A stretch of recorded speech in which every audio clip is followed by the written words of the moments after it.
नमस्कार दोस्तों, स्वागत है आपका द न्यूज लॉन्चर के इस यूट्यूब मंच पर।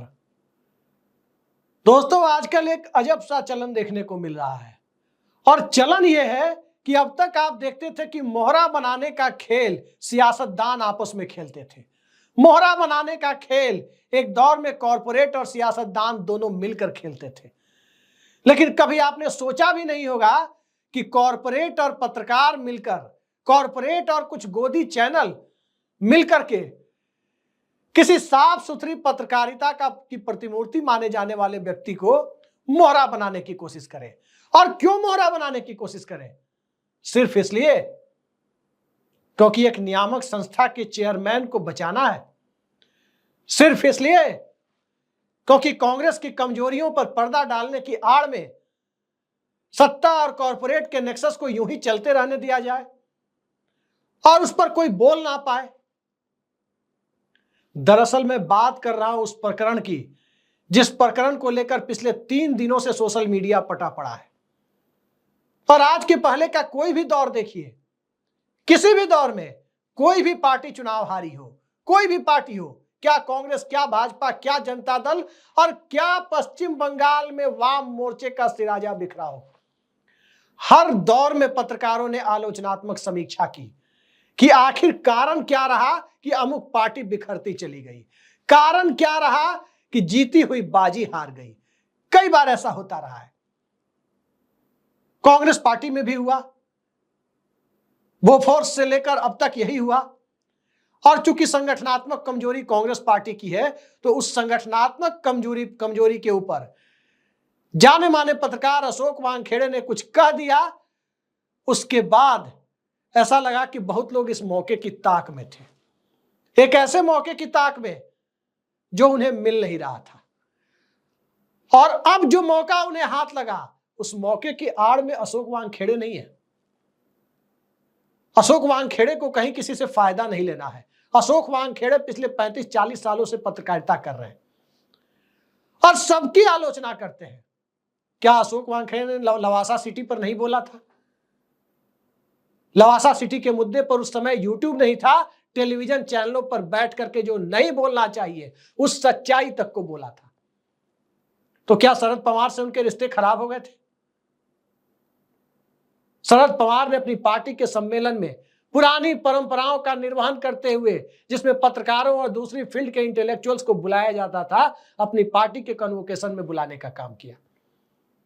लेकिन मुद्दा यह नहीं है आज मुद्दा यह है कि भ्रष्टाचार के ऊपर जो बड़ी कार्रवाई होने की संभावना दिख रही है, उसे कैसे पर्दे में ढका जाए। हिंडनबर्ग से भी ज्यादा बड़ी खबर आपको 2 हफ्ते के अंदर मिल सकती है। उस खबर को, उस तूफान को कैसे रोका जाए।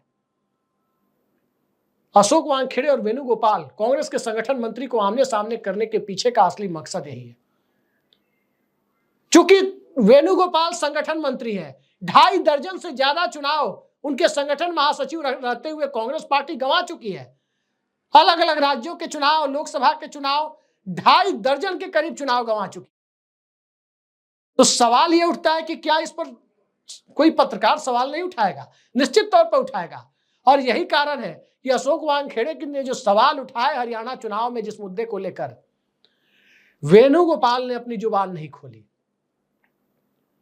वेणुगोपाल ने कुछ नहीं कहा, लेकिन कुछ कॉरपोरेट के साथ मिले हुए जो चैनल है, खासकर कुछ सोशल मीडिया चैनल, वो तमाम तरह की बातें कर रहे हैं।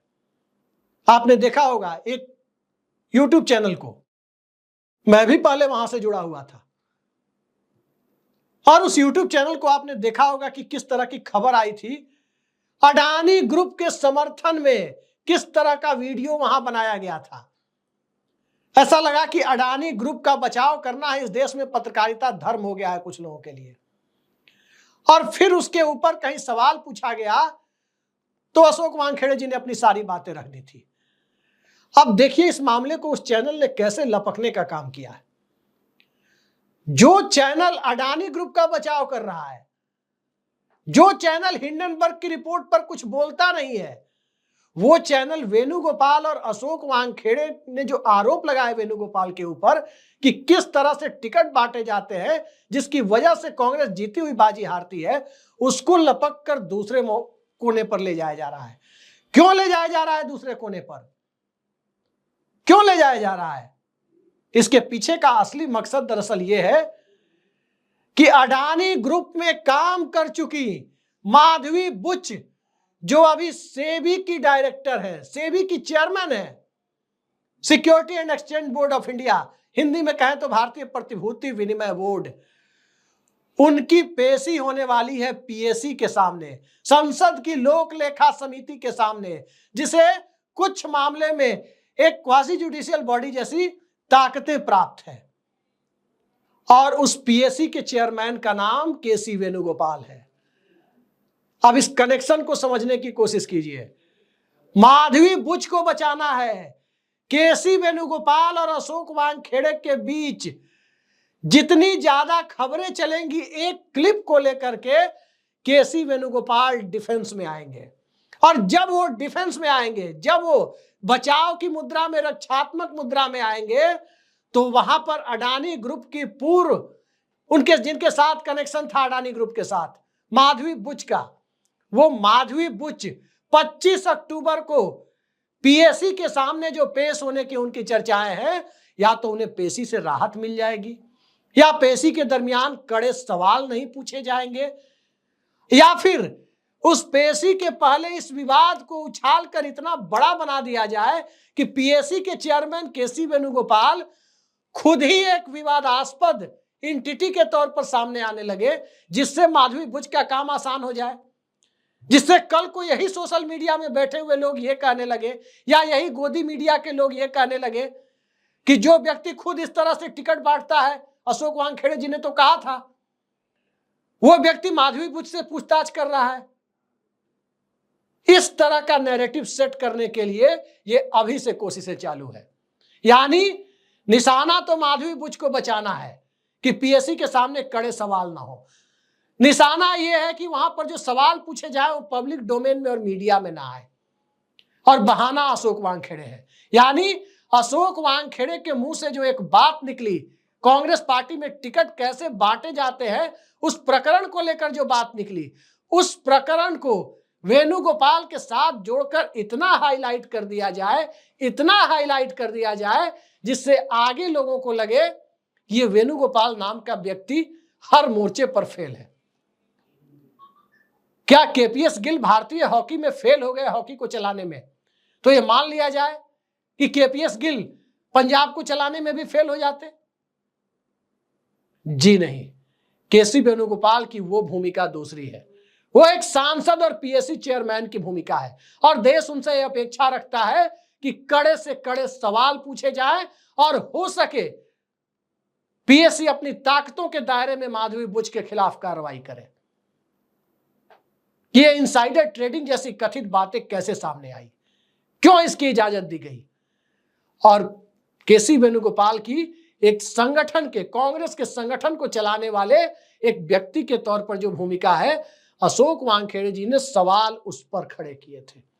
अब उस सवाल पर डिफेंस में लाना और वहां जाकर के माधवी बुच वाले केस को कमजोर करने की कोशिश करना, ये एजेंडा है। और इस एजेंडे को कुछ यूट्यूबर, कुछ गोदी मीडिया के पत्रकार भी हैं, जो अभी टीवी पर तो नहीं बोल रहे हैं लेकिन सोशल मीडिया में इस तरह की बातें कर रहे हैं।